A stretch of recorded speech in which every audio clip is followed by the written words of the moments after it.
The legend lives on from the Chippewa down on the great lake they call Gitchigumi. The lake, it is said, never gives up her dead when the winds of November come early. Hey there, Meidas Canada resistors from all over the globe. Charlie Angus here from the wilds of northern Canada. And this week is the 50th anniversary of the sinking of the Edmund Fitzgerald. And I wanted to talk a bit about the song that was made famous, the story of the Edmund Fitzgerald going down. Why? Well, I'm a November boy. I was born in November. I got married in November. I live in Northern Ontario, where in November it is the dark month. This is the hunkering down time. And I walked out today and the winds were blowing and I saw the first snow coming at us. And I thought, as I always do, I thought of the Edmund Fitzgerald. I don't know why. But I think it's really important to remember the stories that are of place and the stories of shared history. And one thing that we have with Donald Trump threatening us and trying to break our nations apart from each other is to remember that we have a real shared history between the United States and Canada, shared stories, shared songs. And we have a shared geography, which is the immensity of the Great Lakes. So I was going to sing some of the Edmund Fitzgerald, if you don't mind, because it's such a powerful story, and I can't do a better story than what Gordon Lightfoot did, but I will tell some of the story along the way. The load of iron ore, 26,000 tons more than the Edmund Fitzgerald weighed empty. The good ship and crew was a bone to be chewed when the gales of November came early. And now this next verse is really accurate because the Edmund Fitzgerald was the premier of the big freighters that carried the taconite iron down from the iron ranges in Minnesota down through the mills in Wisconsin and Michigan and Cleveland. It was a beautiful ship for the time. It was the fastest.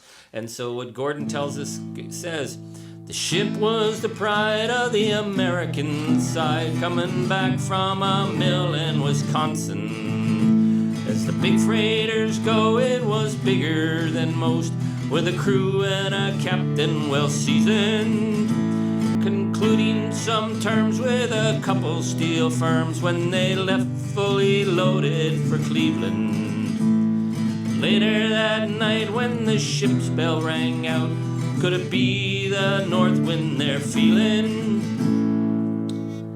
You know, the thing about those big freighters is that they were built like long canoes. They were meant to carry as much iron, the taconite iron balls, as possible on every voyage, but they had to fit through the Soo locks, which were very narrow. So they had to build these long, narrow freighters. And it allowed them to be very efficient, but it also put them at risk because of the really unpredictable waters of Superior and the Great Lakes. And we're going to talk a bit about that. You know, I was up in Batchewana Bay this summer, which is near where the Edmund Fitzgerald went down, and it was one of the most beautiful, breathtaking, serene places I had ever seen. I mean, Lake Superior is a giant inland sea. If you're in the middle of Superior or Lake Huron or Michigan, you can't see the shore on either side. And I watched and looked out at that immensity of Superior, and it felt so calming. But I knew better, because coming from Northern Ontario, you hear the weather reports all winter long, and pretty much from November to late April, that region, that highway is hammered with storm after storm, blizzard after blizzard, road closure after road closure. You learn in the north very quickly. You do not take the beauty and the immensity of this land for granted ever. So, and this is what they felt. The wind in the wire made a tattletale sound, and a wave broke over the railing. And every man knew, as the captain did too, 'twas the witch of November came stealing. And the dawn came late, and the breakfast had to wait, when the gales of November came slashing. When afternoon came, it was freezing rain, in the face of a hurricane west wind. So the crew was very experienced. Captain McSorley had been on the Great Lakes for 40 years. This was his last voyage. He didn't need to go out one more time with the Fitzgerald, but it was his boat, and so he was heading out with it. Now, the thing about the Great Lakes is you may think, well, they're lakes. They're not like the big oceans.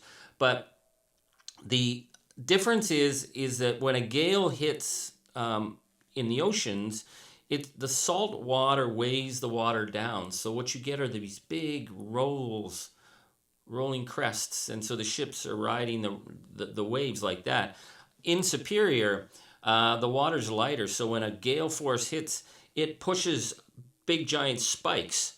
And so one of these very, very, very long freighter boats could be on top of two spikes with enormous pressure in the middle, or it could be on top of one spike and then driving straight back into the water. So it's a very stressful way of traveling when you're in the gales. So on November 9th, 1975, Captain McSorley heard that a full gale was coming to Lake Superior. There was initial feeling that it might go south, and they'd be okay. And he decided initially to try and outrun the gale. He was experienced. He knew what he was doing. He thought this was the best. And also, he was under time. This was a production industry. They needed that iron. They wanted it fast. So he tried to outrun the gale.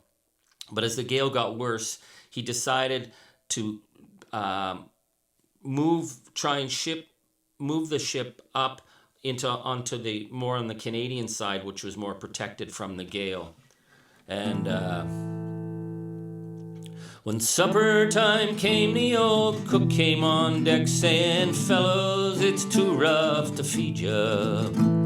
At 7 p.m. a main hatchway caved in. He said, "Fellas, it's been good to know ya."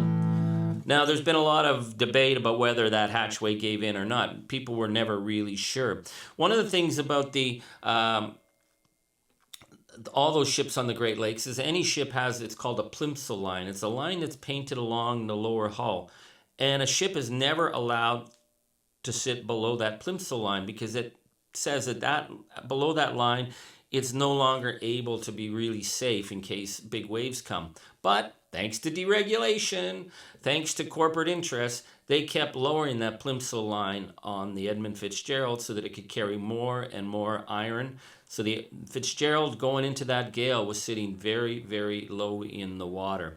Captain wired in, he had water coming in, and the good ship and crew were in peril. Later that night, when his lights went out of sight, came the wreck of the Edmund Fitzgerald. Does anyone know where the love of God goes when the waves turn the minutes to hours? The searchers all say they'd have made Whitefish Bay if they put 15 more miles behind her. Oh my God, I always find that line the most haunting. Does anyone know where the love of God goes when the waves turn the minutes to hours? At about 3 p.m. on the day of the big storm, Captain McSorley wired to the other ship in the area, the Arthur Anderson, that he had had some water damage, some of the rails were broken, that he was heading towards Whitefish Bay. Then at around 7, they wired again and spoke, and he assured the Arthur Anderson, "I'm holding my own." And then the Fitzgerald went offline. It just disappeared from the radar. There were no lifeboats. There was no sign of what had happened. It just went. I've talked to a number of people over the years who live up along Superior and remember the radio chatter that night, some whose dads and uncles were trying to get out to see if they could find anything, any survivors. There was a scramble to find, but there was nothing. And as Gordon Lightfoot says, the lake, it is said, never gives up its dead when the winds of November come early. And so finally,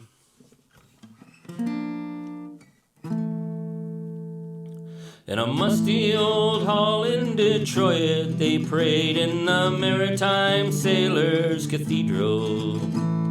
The church bell chimed, it rang 29 times for the men of the Edmund Fitzgerald. And the legend lives on from the Chippewa on down on that big lake they call Gitchigumi.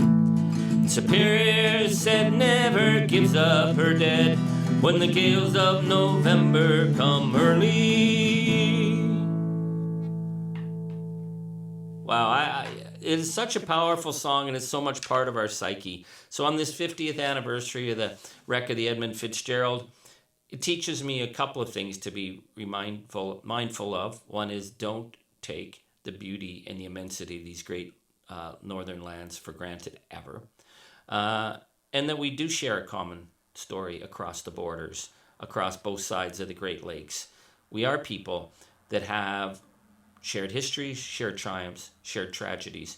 And we can't let that gangster from Mar-a-Lago take that away from us. And our songs and our stories tell us who we are. So from the Meidas Network, I want to thank you. Hey, listen, I'm really asking people to support the Meidas Resistance, the Charlie Angus Resistance Substack.